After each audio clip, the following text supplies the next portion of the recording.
بسم اللہ الرحمن الرحیم۔ السلام علیکم۔ شمع نور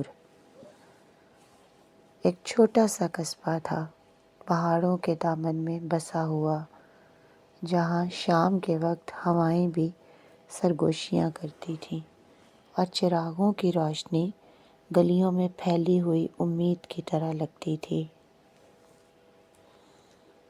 اسی قصبے میں ایک کونے میں ایک شخص رہتا تھا، ام فراز، خاموش، نرم دل اور ایسا انسان جس کے ہاتھوں میں عجیب سا جادو تھا۔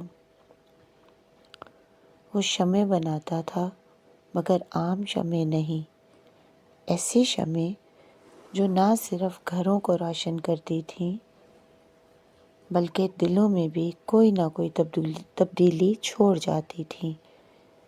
لوگ کہتے تھے جس گھر میں اس کی شمع جلتی ہے وہاں درد کم ہو جاتا ہے اور شاید خوشیاں تھوڑی بڑھ جاتی ہیں۔ ام فراز بس مسکرا دیتا تھا، کبھی وہ ان باتوں کی تصدیق نہیں کرتا تھا اور کبھی انکار بھی نہیں کرتا تھا۔ ایک رات جب آسمان پر چاند اد کھلا تھا، ہوا میں سردی نمی کی طرح چپکی ہوئی تھی اور قصبہ تقریباً سو چکا تھا، اچانک دو گھوڑوں کی ٹاپوں کی آواز گونجی۔ ام فراز نے دروازہ کھولا تو اس نے پہلی بار اس شخص کو دیکھا۔ سیاہ عبایا، اونچا قد، چہرہ آدھا روشنی میں چھپا ہوا اور ہاتھ میں ایک صندوق۔ اس نے صرف اتنا کہا، مجھے شمع چاہیے، مگر عام نہیں، ایسی شمع جو انسان کے نصیب پر اثر ڈال سکے۔ ام فراز نے حیرت سے دیکھا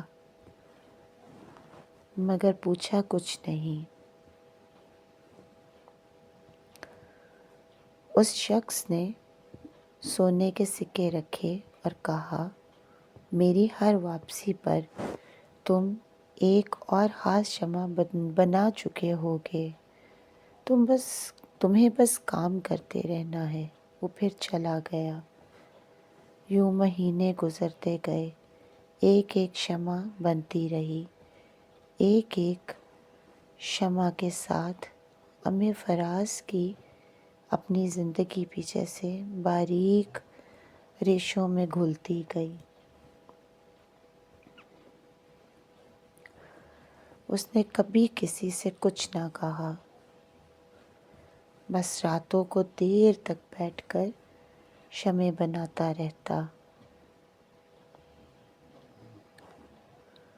کبھی ہنسی کی، کبھی امید کی، کبھی درد کم کرنے والی، مگر اس کا دل سب سے زیادہ اس دن لرزا جب ایک ننھا سا بچہ دکان پر آیا۔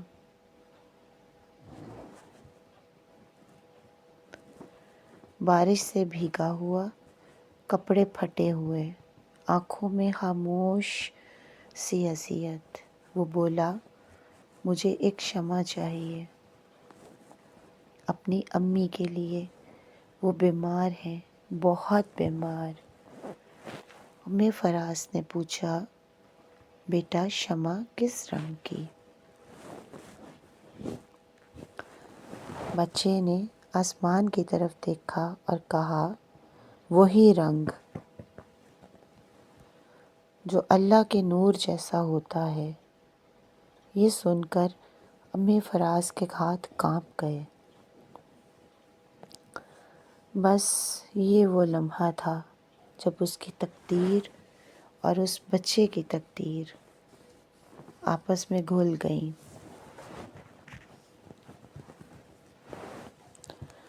رات کو وہ سوتا رہا مگر نیند نہیں آئی۔ اس کے دل میں ایک ہی سوال، کیا میں اس شمع کو بنا سکتا ہوں جس میں اپنی عمر دینی پڑے گی؟ فجر سے کچھ دیر پہلے وہی سیاہ عبایا پہننے والا شخص واپس آیا، 2 گھوڑے، وہی صندوق، وہی خاموشی۔ اس نے کہا، آج آخری شمع بنانی ہے، اور یہ شمع بناتے وقت تمہیں اپنی عمر کا حصہ دینا ہوگا۔ اگر قبول کرو تو ایک جان بچ جائے گی، اگر نہ کرو تو وہ جان مٹ جائے گی۔ فراز نے لمحہ بھر بھی نہیں سوچا، میں قبول کرتا ہوں۔ یہ کہنے کے بعد اس کا جسم تھوڑا لرزا، مگر دل پرسکون تھا۔ دن بھر وہ اس شمع کو بناتا رہا، سفید نہیں، سنہری نہیں، بلکہ ایک ایسا نور جو دیکھنے والے کی آنکھوں میں آنسو لے آئے۔ آخرکار شام ڈھلے، شمع تیار ہوئی، بچہ آیا، لرزتے ہاتھوں سے شمع لی، گھر بھاگا، اور جب شمع اس کی بیمار ماں کے پاس جلائی گئی تو جیسے کمرے کی فضا بدل گئی۔ ماں نے برسوں بعد آنکھیں پوری طرح کھولیں، سانس بھاری سے ہلکی ہوئی، چہرہ زندہ لگنے لگا۔ وہ اپنے بیٹے کے ہاتھ کو چومتے ہوئے رونے لگی۔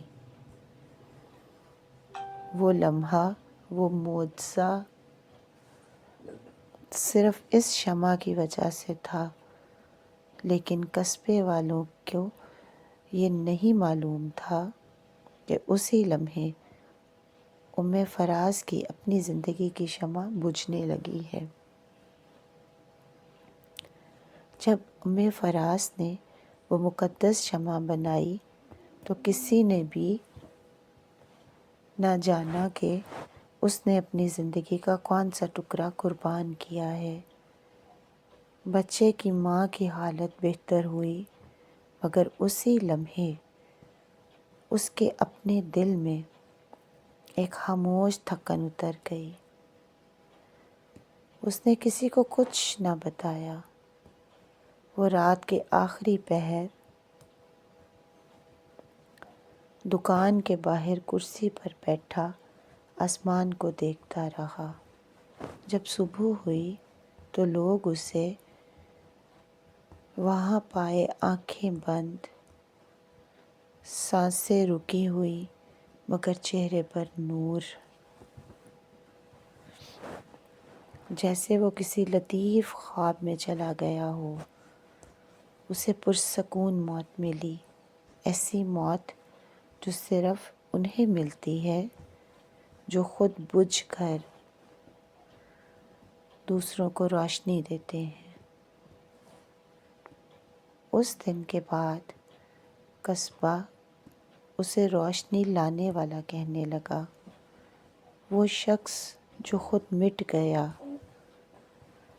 مگر ایک ماں کی زندگی اور ایک بچے کی دنیا ہمیشہ کے لیے بدل گیا۔ کچھ لوگ خود بجھ کر دوسروں کے گھروں میں ہمیشہ کے لیے روشنی چھوڑ جاتے ہیں، اور یہی لوگ حقیقت میں زندہ رہتے ہیں۔ اگر آپ کو یہ کہانی پسند آئی ہو تو اپنی رائے کا اظہار کامنٹ میں ضرور کیجیے گا۔